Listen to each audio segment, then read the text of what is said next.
Hello, Allen County Middle School. I'm Mr. Rollins again. This is my second or third video that I'll be posting on Mr. Robinson's Google Classroom. So you all have been doing a great job about asking questions about the NTI packets that you've been doing and completing them on Google Classroom. So that's a plus. Keep up the good work. There's only a couple more weeks of school left. We should be sending out another packet here soon, and that will deal specifically with the Civil War. We kind of talked about that, and you've been doing the events leading up to the Civil War. So now we'll actually dive in and see some of the battles, some of the generals, some of the leaders. So today I'm going to talk a little bit more in depth about one aspect of the Civil War, and that would be with the African American soldiers. And we know that in the South, the southern states, slavery was permitted at this time, and this is what you've been looking at. You've been seeing the southern states, which would become to known as the Confederacy, and the northern states that would become to known as the Union. So we're going to talk a little bit more about that. This is kind of a precursor to that. We're going to look at just African Americans' roles during the Civil War. So I'm sharing my screen with you right now so you can see what I'm saying. But just like the format that we've been doing, you're going to have a supporting and a compelling question. It's kind of hard to do it over Zoom, but our compelling question that will be leading our discussion today in our video. Scroll up here. Our compelling question today is, how did African Americans experience the Civil War? So when you think about that, this is an open-ended question, obviously, our compelling question. How did African Americans experience the Civil War? So there's no really one way to answer this question. So we're going to be looking at some sources today that kind of give us insight about how did African Americans experience the Civil War, what were some of their roles, and there's some supporting questions. We'll be looking at all four of these, but today I'm just going to focus on number 3. So what were the experiences of African American soldiers in the Civil War? So we're going to be looking at specifically soldiers in the Civil War. We're not going to be looking at the common slave. We're going to be looking at how did they support the war effort, which side were they on, and be thinking about that because that's part of our compelling question. Which side would you have been on if you were an African American in the Civil War? And what were some of the stipulations of being on one side or the other? Did they get paid equally? We'll be looking at that today. So today's supporting question, thinking about our compelling question, keeping that in mind, this is going to help us answer that compelling question. What were the experiences of African American soldiers in the Civil War? I'm going to pull up our formative performance task, which you all are familiar with now. Here's our performance task. It's like a T-chart, and this will be placed in Google Classroom right next to this video. So today I'm going to try something different. I'm going to be filling it out with you as we go along in this video. And I challenge you to make your own positive and negative experiences of African Americans. Fill this out on your own. I'll be giving you some examples and stuff to write down to turn in, but add to this as we look at some videos, some evidence, some primary sources. So today's formative performance task, we have a T-chart, 2 sides, positive experiences, negative experiences. What were the experiences of African Americans in the Civil War? Our supporting question. So we have positive and negative. So we'll be filling this out together, and I'm going to keep this side by side here. But first I'm going to look at a PowerPoint. I'll pull that up, but I'll give a little background information before I do so. So this supporting question allows students to examine in general the experiences of African Americans during the Civil War, and specifically incidents that reveal the reality of what it was like to be a black soldier in the Union Army. So right there, we know which side they're on, and we know which side they fought in. Think about that. Does that make sense and does that line up from what we've been looking at? We have a black soldier in the Union Army. Remember, which side was the Union? They were the side of anti-slavery. So they had the free states. So Ohio, Pennsylvania, New York, all the states up north, Massachusetts. They fought for the Union Army.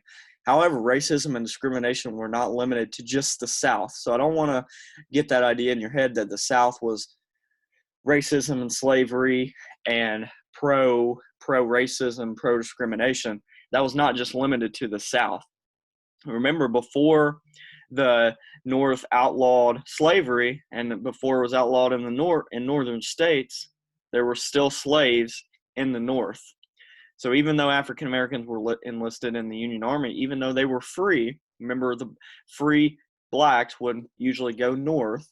And we talked about the Underground Railroad, how they would go across the Ohio River, the River Jordan. Remember in the last video that we talked about, even though they were free, they still faced an uphill battle. And this is kind of like what we see today about, we like to say that there's no racism or discrimination, but there's still a battle. There's still an ongoing struggle for African Americans and minorities overall in this country. So they still faced an uphill battle when it came to treatment within the Union Army. So even though they were free, even though they were fighting for the Union, they still faced some discrimination. So by looking at this question, we might be able to understand the struggles and opportunities, but we won't get an overall picture of it.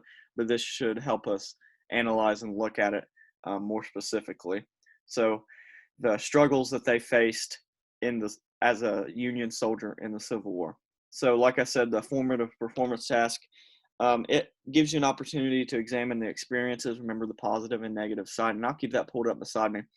Our primary sources today that are going to lead our discussions are 5 telegrams, and these telegrams detail both positive and negative experiences, so it should become more clear when we fill out our formative performance task which side that each of these things go on. So one telegram describes, and I'll go in these more depth when we pull them up after the PowerPoint. One telegram describes an incident at Fort Pillow on the Mississippi River. So these are actual primary sources, actual telegrams from the Civil War time. So it'll be interesting to look at those. But I'm going to pull up a PowerPoint, and we'll look at this first. So this is kind of like a WebQuest kind of hybrid slash PowerPoint. So we had black soldiers during the Civil War, and we have a picture right here that I pulled of the 2nd Light U.S. Colored Artillery. So just the name itself kind of sets it apart from every other group in the Civil War, the 2nd Light U.S. Colored Artillery. So we have the succession. Due to the election of Abraham Lincoln, and this is what we've talked about, and your packets and instruction has talked about Abraham Lincoln, how that election right there really led to this great divide. And we'll talk about that kind of in depth and more during this PowerPoint. So due to the election of Abraham Lincoln, South Carolina voted to secede. So they were the first state in the Confederacy, which would become known as the Confederacy. Of course, South Carolina, a southern state. December 20th, 1860. Abraham Lincoln was elected in November. They seceded in December. So very shortly after. 10 other southern states followed South Carolina's lead. So South Carolina was a trailblazer in this.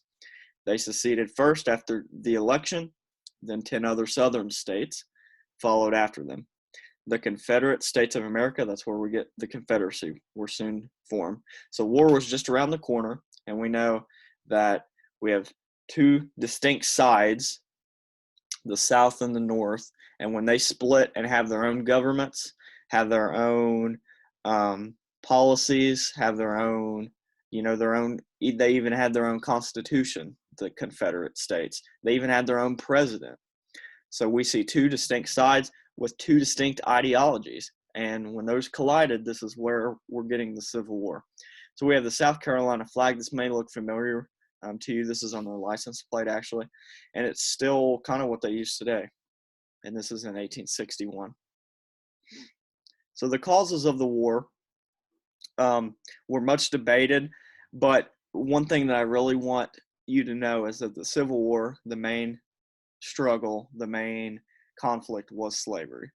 People can say that it's economies, that the North needed the South, South needed the North. The thing that lies at the middle was slavery.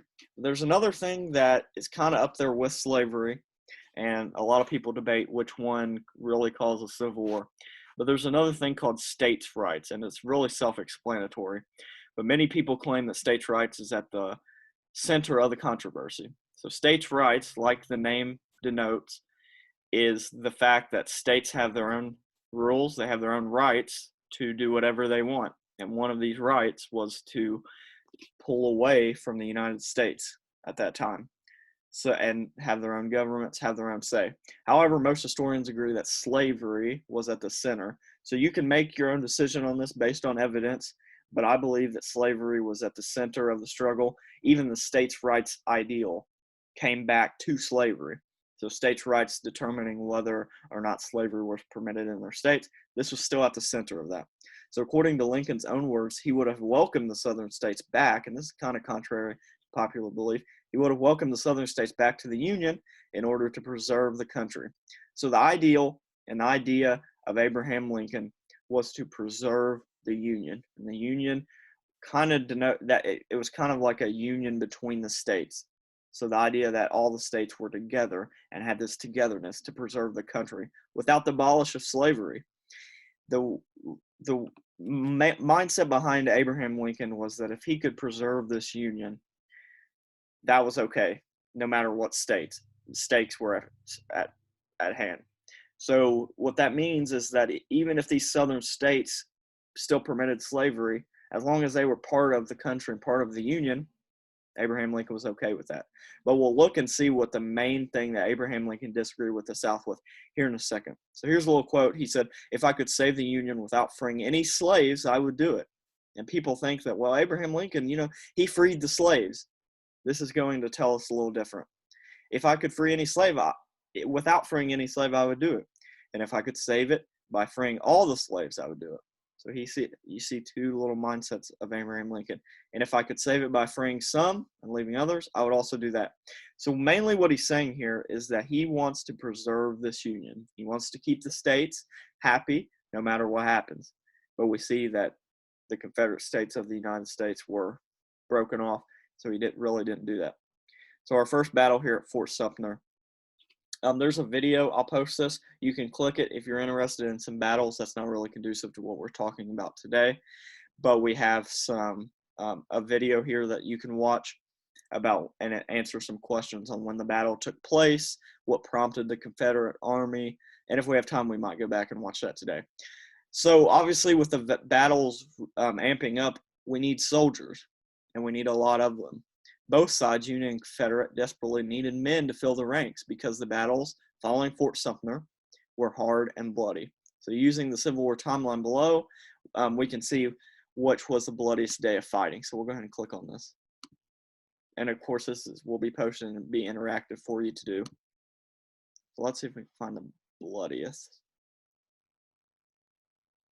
Not sure it will post it.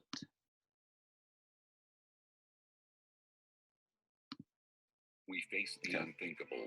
Soldiers went off to war expecting this would be quick. When the guns fell silent. 750,000 estimated dead. The long journey to hallowed ground. It is dreadful to see the poor soldier just thrown in a ditch. The Civil War showed us the obligation of the living to care for the dead, to do their best to get them home. Death and the Civil War on American Experience.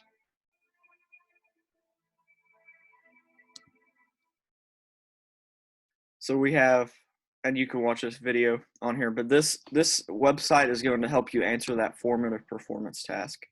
So we'll go back to our PowerPoint. So they needed soldiers. So shortly after the war began, Lincoln, the leader of the Union, the northern states, and Jefferson Davis, he was the president of the Confederacy, called for volunteers, and the ranks were quickly filled by men hoping to defend their country.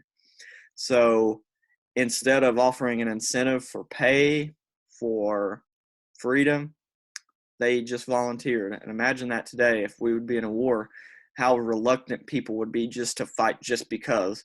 Some people obviously would, but I would bet that the majority of people probably wouldn't. So very soon after the war, they said that they didn't have enough volunteers. That would be kind of obvious, which left both sides searching to fill their shortages in manpower. So how did they solve this? And this is where this question comes up. Do we allow blacks to fight? Something very far ventured today, but do we allow blacks to fight? So we have a picture of Confederate States of America, Jefferson Davis, the president. They had their own constitution, their own president, and Abraham Lincoln, president of the United States, the Union, the northern states. The Emancipation Proclamation. So this, you have been talking about this. You did a whole packet really on the Emancipation Proclamation, what it was. You were tasked to read it and to fill out some questions about it, so this is not new to you, but it's one of the well-known documents in America, in American history. But do people know about the document itself? You should now, but the document really did not end slavery. It just ended the spread of slavery. And if you recall, one of the questions that it asked is, what states did it apply to? And it was only the states in rebellion of the Union. So it only freed and outlawed slavery. It freed the slaves in the states that were in rebellion. And this is specifically from the document itself. It didn't free if there were any slaves anywhere else. If a state wasn't in rebellion, and it used that specific language, if it wasn't in rebellion, then they were not free. So believe it or not, both sides of the war, Confederate and Union, used black soldiers. So at the beginning, I kind of talked about just the Union, but the Confederate states actually used blacks in the war as well. Near the end of the war, as desperate measures, because the war lasted several years, so that a lot of people died in this war, almost 600,000, 700,000 people died in the war. They needed manpower. And the way back then is how you win wars was by the manpower that you had. So the more men, the more bodies that you could get on the battlefield, the better chance you had of winning. So the Confederacy passed a legislation which allowed blacks to serve in the Confederate military. However, it was a little too late. And in the packet, it kind of talked about the North and South advantages. The Northern, of course, had the industries. They had more people. They had more towns situated.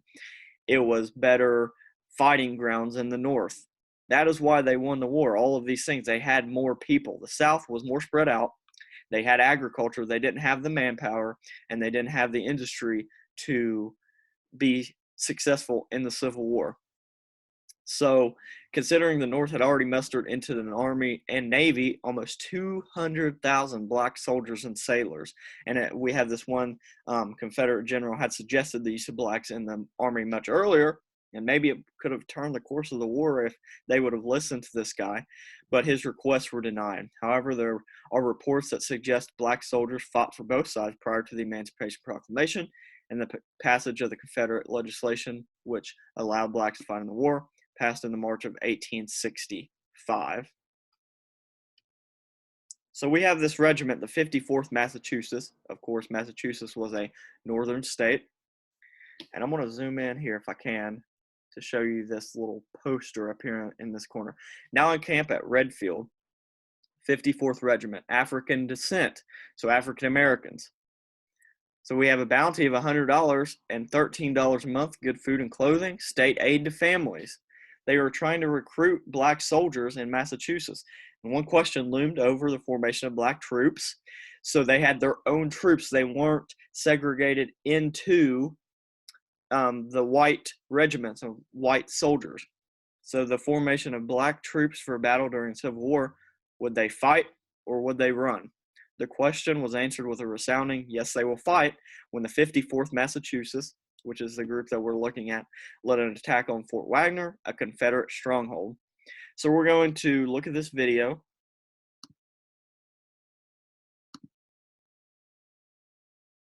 If it'll pull up.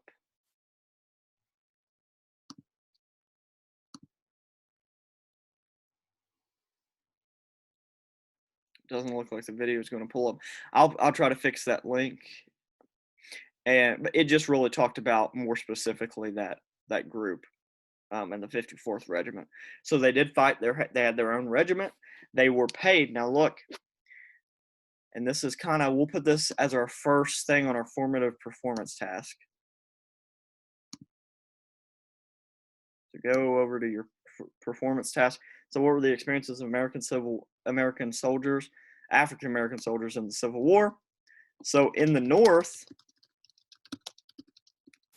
they got paid decent wages to fight. You see $100 right off the bat, $13 a month. That's obviously not a lot for us today. However, that was a lot back then. And if you were a slave making no money, this was better than that. So we say they got paid decent wages to fight. But a negative is that, and I guess this could go either way, but they were segregated to their own regiments and groups. So they weren't able to fight alongside whites. They were pushed into one group. So the battle, this is kind of, we're going to talk about this for the next couple minutes, the Battle of Brissa's Crossroads. So this is also talking about the 54th Regiment in Massachusetts. So despite the bravery of the 54th, many people still doubted black soldiers. So again, we talked about how even though they were free in the North, and the North seemed like the great sanctuary after they crossed the River Jordan, the Ohio River, there was still racism and discrimination. So they still doubted the black soldiers' ability in the heat of battle.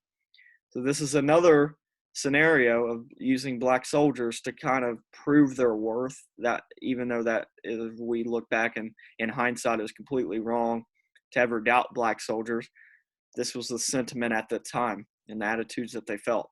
So the battle in the northeast Mississippi at a small town named Baldwin, Mississippi, would give the 59th and 55th, and these were another colored regiment and infantry and soldiers, African-American soldiers. This would give them a chance to prove themselves once again. So William Sherman, a great general leader of the Union, with Sherman planning to march towards Atlanta, leaving a path of destruction in his wake, he needed to ensure that his supply lines were clear and unarmed. However, there was one main problem, and his name was Nathan Bedford Forrest. Forrest had plagued the Union Army with his hit-and-run attacks, making him one of the most wanted generals of the Confederacy. So in order to deal with Forrest, Sherman gave a General Samuel Sturgis one last chance to prove himself by allowing him to go after Forrest. So Samuel Sturgis was an African-American, and here's his picture. This is a member of his regiment. And of course, again, all colored people were in the same regiment. They were in the same group. They couldn't intermingle with the white regiment. And here's some more information about it. So we'll see what happens. So the 55th and 59th Colored Infantry, they joined the Union Army at LaGrange, Tennessee, and many of them were slaves who were taken as contraband by the Union Army. They were guarding the supply wagons when fighting broke out. With the Yankees on the run, General Forrest gives an unusual command to his chief of artillery by saying, "Fetch up the artillery." This is the only time during the war that artillery were used as offensive weapons. So we have cannons, and by this time, we had the flintlock or the flint rifle, a lot of different engineering feats at this time, new to battle, and that's what made the Civil War so deadly. And so many lives were lost is because of the ingenuity that was introduced during the Civil War. So fearing Morton's artillery and seeing their men falling all around them, the white Union troops broke and ran. So this is a little different. The white troops ran. Seeing all the white troops sloshing through the mud, commander of the black troops sprang into action. So we see Edward Boughton sprang into action and formed his group at the line of battle. So contrary to popular belief at the time, the white soldiers ran and the black soldiers fought. So right in the center of the line, embracing most of the 59th Regiment, he rallied and charged. And this is actually a battle report. So at the time, you would have somebody that would be on the front lines, not necessarily in the middle of the action, but somebody that would record what was going on, kind of like the drummers that would beat their drums to march the soldiers in a straight line to give them battle commands. You had a battle report. And it looks like this one was written by the colonel after the battle, so it just depended on the situation. But and this is directly from him, and this is one of our sources that we're going to be using. The right and center of our line, embracing most of the 59th Regiment, he rallied and charged, driving the enemy back with bayonets and club muskets nearly 400 yards, leaving great numbers of his dead on the ground. Up to the time of making this charge, Colonel Wilkin, one of the 9th Minnesota, had conformed somewhat to our movements on our left, but as well as I could judge, his men retreated about the time my right charged. So he's saying right there, the whites ran away, and I went to the battle. It now being quite dark, my left cut off, flanked and broken, my right flanked by great numbers and in danger of being entirely surrounded, My remaining forces retreated in good order, 9 companies of the 59th Regiment preserving their company organization. At the time of retreating, being on the extreme right with a few skirmishes and endeavoring to keep the enemy on our flank from crossing in our rear as my column moved out, I was left entirely cut off and surrounded by several hundred of the enemy. So they were trying to retreat too, but it wasn't as successful. They got cut off by the enemy. My men gathering around me fought with terrible desperation. So what he's saying is that instead of retreating, his men fought. Some of them, having broken up their guns in hand-to-hand conflict, unyielding, died at my feet, without a thing in their hands for defense. So the white army had, and the white infantry of the 9th Minnesota, they had guns, but they retreated. And most of the blacks at the time didn't even have guns to fight with, but they still fought, using their hands for defense. I escaped from this unpleasant position about 9 p.m., and by making a large circuit through the woods, joined the retreating column. So he lost a lot of men while the white troop got away. So think about how unfair that was, that these blacks fought for a place that it wasn't even that nice for them. They were still slaves. They were still getting mistreated, but they still fought for their country. Kind of hard to believe. And this is a picture drawn after, a sketch drawn after.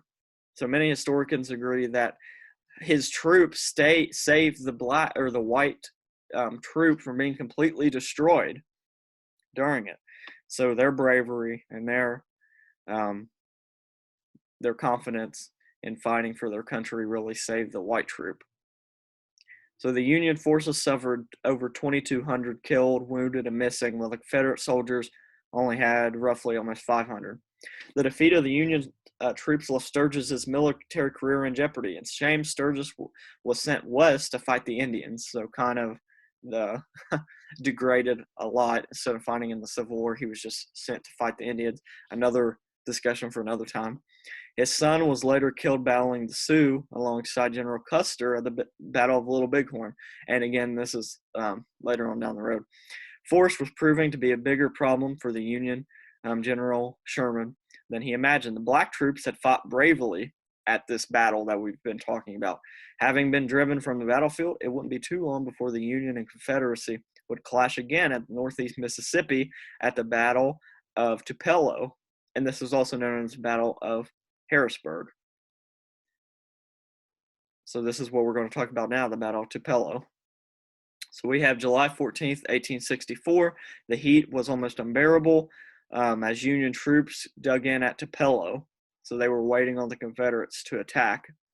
In the morning, it was interrupted by the sound of gunfire and the battle began. So the Confederates kind of tried to jump the gun, literally here, in a drastic attempt charged Federal lines, only to be repulsed due to bad planning. The Union general found that his men had they were not ready to fight. They didn't have enough supplies.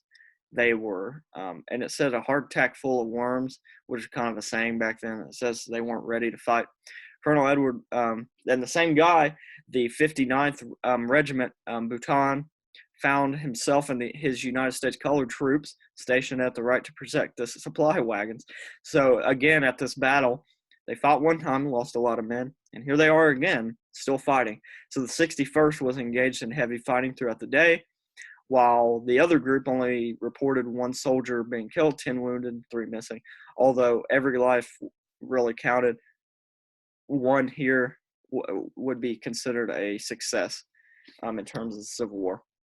So again, he praised the efforts of the men, saying, "I think the work done by my brigade in the rear column was a severe test of the soldierly qualities and power of endurance of my men." So really, they're making a name for themselves at this time. So here's the end of the war after some of these battles. And when you get your Civil War packet, we'll look at some of the specific battles, looking at both sides of the Union and Confederacy, again, looking at the North and South, the advantages that both of those had. So on April 9th, 1865, after 4 years of the bloodiest war in American history, Robert E. Lee surrenders to Ulysses S. Grant, bringing an end to the divided nation. America will never be the same again as we see today. We're still seeing the remnants of this. The southern states, we see some issues with them flying the southern flag, the Confederate flag. This is where this originated from. The 61st Regiment was allowed to muster out in December of 1865. Again, that colored regiment. At least one of them returned to LaGrange, Tennessee, where they were mustered into the Army and purchased land on which to live. Christmas Hurt, who was a private with the 61st, is buried just 2 miles west of the town. Many of the men from the 1st Brigade returned to scrap out meager livings as sharecroppers.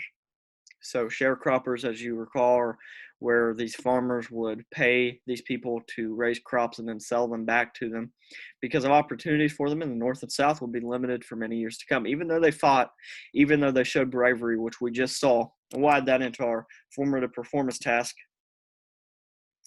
we could say that even though black soldiers fought hard, their accomplishments were still undermined. So you would think after fighting this heroically that they would be able to, live good lives, make good livings, but this was not the case. They still had this very bad sentiment towards African Americans. Even at this time, after they had saved many white troops, they still had, the whites at this time still felt that way about them. So because of their service, African Americans have a legacy to pass on to future generations that does not necessarily center around slavery during the Civil War. So this is, again, aside from slavery, their bravery in the face of the battle was proven time and time again. 15 African Americans received the Congressional Medal of Honor, which was unprecedented at that time. Nobody even thought that blacks, they weren't even really considered people at this time, but to think that they could get the Congressional Medal of Honor was so far ahead of that time and so unprecedented. So here's some more websites that you can click on. I encourage you to look at these resources if you kind of aren't really getting about how blacks fought in the Civil War, about their stance, something else you want to add to your performance task. I encourage you to look up these sources, these additional sources. So now we're going to look at, so we have a couple from the PowerPoint, but now we're going to dive in and look specifically at these. So we're going to, the first one we'll look at, this is Sherman telegram to Grant. So William Sherman, we mentioned him in this PowerPoint to Ulysses S. Grant. We also mentioned him in the PowerPoint, Union leader. So here's an excerpt from it. Secretary of War, we see the formalities up here. This is from Nashville, Tennessee, 1864. And this is in Culpeper, Virginia. So General Breyman reports from the Cairo the arrival of 50 wounded white soldiers from Fort Pillow, and that the place was attacked on the 12th, and the 12th, we're at the 15th, April 15th now. So this was attacked on the 12th, and again, it took forever to get there, so 3 days later.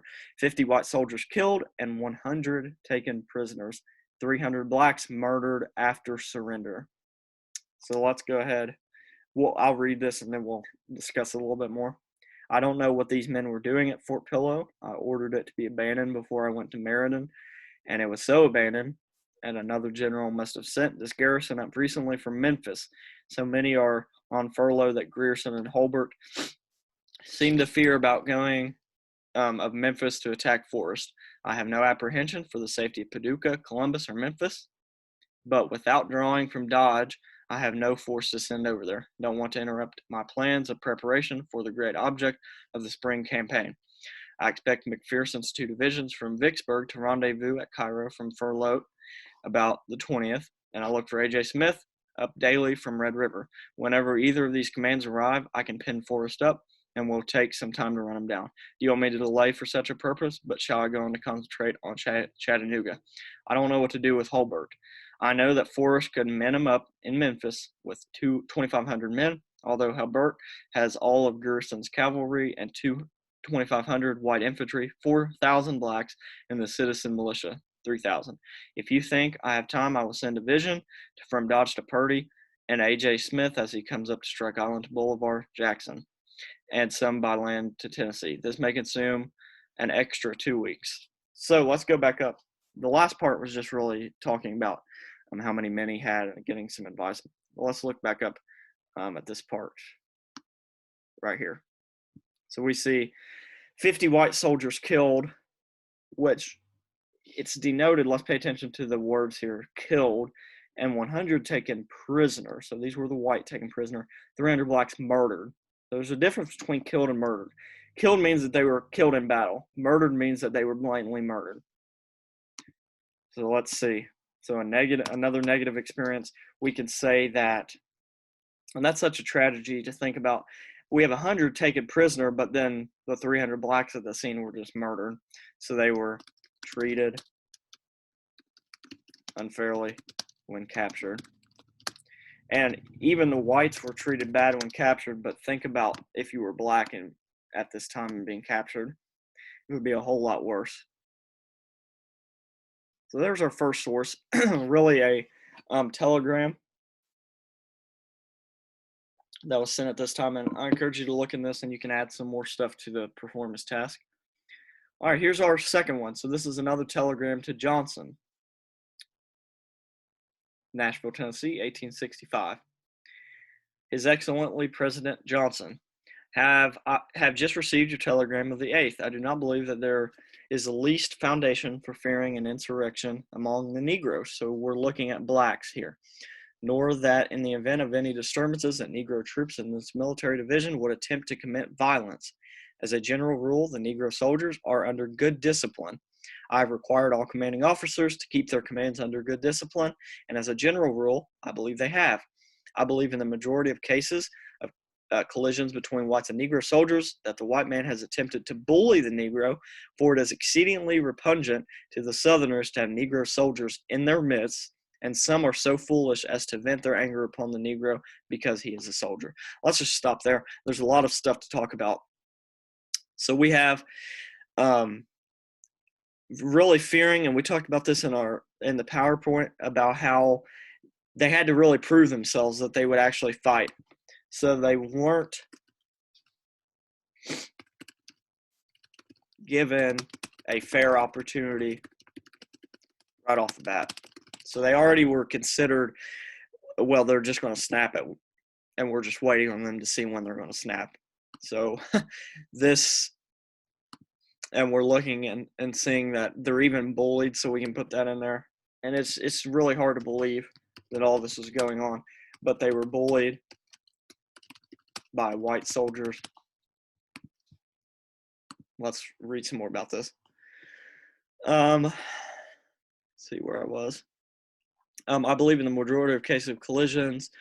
We read that part. It was my desire to have retained in service all the 1 year white troops to garrison the different important points in each state until the states were reorganized and resumed their prosperous status functions in the Union. All these regiments have now been ordered to be mustered out in Kentucky and Tennessee, which compels me to use Negro troops to garrison the important points in those states. If General Palmer thinks it is safe to withdraw the troops from Kentucky, all the Negro troops in that state can be mustered out of service. It is necessary to have a few regiments of the depots in the state to guard public property. The balance I contemplate sending to Alabama and Georgia to enable the commanding generals of these two departments to discharge an equal number of white troops who are clamorous for their discharge and in reality are doing little good in most places. The white troops are particularly hostile to the Negro. Again, they're being bullied in this, and with the utmost care it is difficult to prevent collision between them. I have always endeavored to observe a just and conciliatory course towards the people of the states within my command, and believe they are, as a mass, satisfied, but there are always in every community evil-minded persons, to whom nothing seems right except when they can have all their whims and caprices satisfied. So what he's saying there is he's trying to amuse the whites and trying to keep them happy, but even most of them aren't even having it. To whom nothing seems right. Okay, these I find are always ready to misrepresent and exaggerate every event, however trifling, that does not in some manner benefit them. From what I observe of the sentiments and acts of the people of Georgia and Alabama, I am convinced that after the organization of these states, it will only be necessary to hold the fortifications of the seacoast and concentrate a force of 5,000 or 6,000 well-disciplined troops, either white or black, at some central points as at Atlanta and Chattanooga to ensure the supremacy of the government. So one upside that I want you to see about this is that there were some white generals that were sympathizing with the blacks. So this was really written to say, some of my white troops are just being really mean to these black soldiers. What should I do about it? So there were some white generals who supported and respected black soldiers. Although the majority at this time was contrary, there were still some sympathizers and some people that would stand up. So this is a really short one. This is another telegram to Ulysses S. Grant. So, Secretary of War, I would recommend relieving Crook from command of his department and ordering him to command the cavalry of the Army of the Potomac. I would call his attention to the fact that our white troops are being paid whilst the colored troops are not. If Paymaster could be ordered here immediately to commence paying them, it would have a fine effect. And we mentioned this before, but, well, in the North they got paid, so we could put in the South, black soldiers were not paid. And even though in the North they were paid eventually, in the beginning they weren't paid. And this is kind of, I guess, maybe the turning point of when they got paid. So this lieutenant general is saying, hey, our white soldiers are getting paid. Why aren't our black soldiers? They're doing the same work, if not more. And he said that it would have a fine effect. Again, white generals standing up for the blacks, the black soldiers. So here's another telegram. This is Mississippi, so southern state. Allow me to represent the very great necessity that some first-rate officer with suitable energy, patience, and character should be sent here or found here to take the place of J.P. Hawkins and conduct the organization of the African forces. Hawkins is sick and very probably will not be able to robust enough to efficiently resume his duties in this climate. And the public service is suffering terribly in the most delicate matter in consequence of his absence. I do not know here an officer who could do the duty half as well as he, so that I make no recommendations, but none a man of the very highest qualities can succeed in the work. I'm happy to report that the sentiment of this army with regard to the employment of Negro troops had been revolutionized by the bravery of the blacks in the recent battle of Milliken's Bend. Prominent officers who were used private to sneer at the idea are now in favor of it. So we see a positive experience. They're getting recognized for their efforts in war. And we listed two examples of that in our PowerPoint. Right here, this guy is saying that one of the African forces leaders, a general or lieutenant colonel, were sick, but they need somebody to lead this black troop. And they did such a great job that even the people that were doubting them at the beginning are now in favor of blacks fighting. So they did receive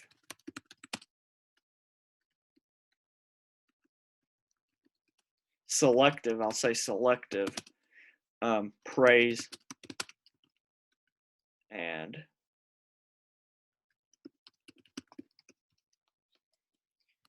so they did receive praise sometimes, but that was, again, very selective. Okay, and our last source here. This is in Louisville, Kentucky.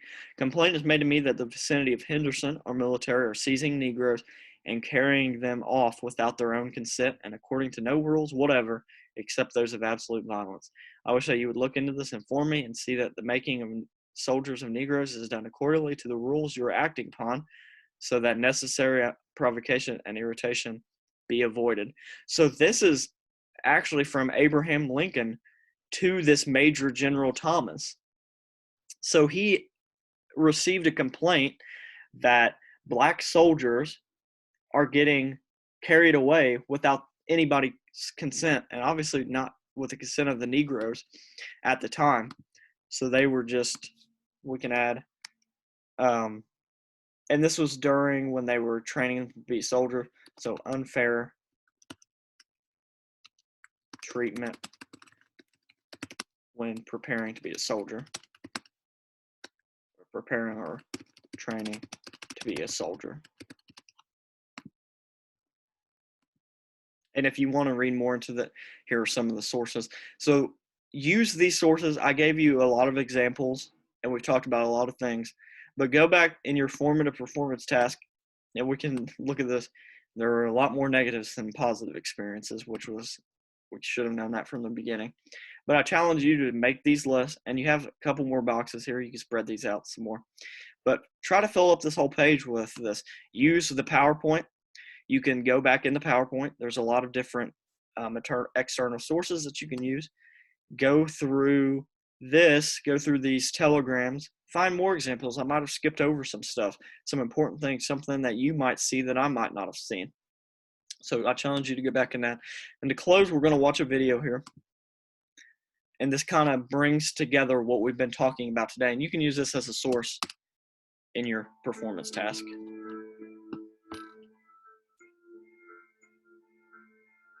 Freedom from enslavement in America involved many long and difficult struggles, slave rebellions, attempted escape, and even fighting and dying in a bloody war between the states.